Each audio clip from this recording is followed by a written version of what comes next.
Edward Richardson woke up early in the morning, took a shower, and prepared a simple breakfast. He looked into his notebook to check the schedule. He usually had a lot of things to do because 6 months ago he had been appointed mayor of a small town. Edward grew up in a simple middle-class family, so the appointment was already a great achievement for him. He became a respected person in the town, although some people envied him and said that the 35-year-old man was too young for such a position. Edward was married. However, his wife Julia was his complete opposite. She loved luxury and spent money on expensive things. Unfortunately, as a result of an illness he had suffered in childhood, the young man could not have children, which upset him very much. Edward even considered adopting a child from an orphanage, but Julia did not support his idea as she wanted to enjoy life. That day, he was planning to inspect a local private clinic. The fact was that he had often received complaints from patients who were telling about the bad attitude of some doctors. However, the young man knew that if he came to the clinic as a mayor, he wouldn't be able to find out the whole truth. Then a plan formed in his head.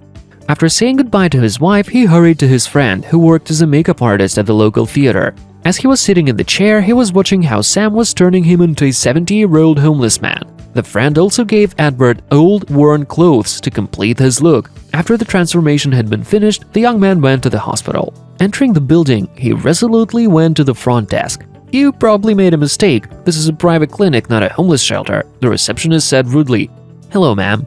I need a neurologist or a surgeon. I have a back pain," Edward told her.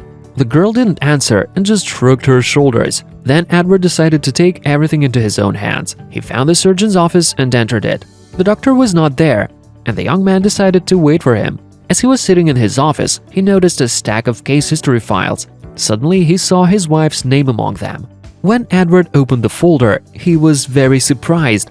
According to the last entry, Julia had been pregnant for 2 months. The young man didn't know what to think. He got up and went to the exit, but suddenly ran into Julia at the door. She was standing there hugging the surgeon by the waist. She didn't recognize her husband in the dirty homeless man. Andrew left the hospital and sat down on a park bench. He was in shock. Julia not only cheated on him, but was also pregnant with her lover's child. He was about to take off all this stupid outfit, but then he remembered the real reason for visiting the clinic. The young man pulled himself together and came back to the hospital. He was looking around the offices until the head doctor kicked him out. Andrew returned to the office. He knew what to do. First, he called his lawyer and asked him to prepare the divorce papers. Then he called the head doctor of the clinic and told him to start looking for another job. He also asked to inform the surgeon about the dismissal. When Julia returned home, she found a new stroller. There were divorce papers in it. She immediately understood everything and rushed to her lover, who was not sure what to do next. As for Edward, he was soon promoted. He had a bright future ahead.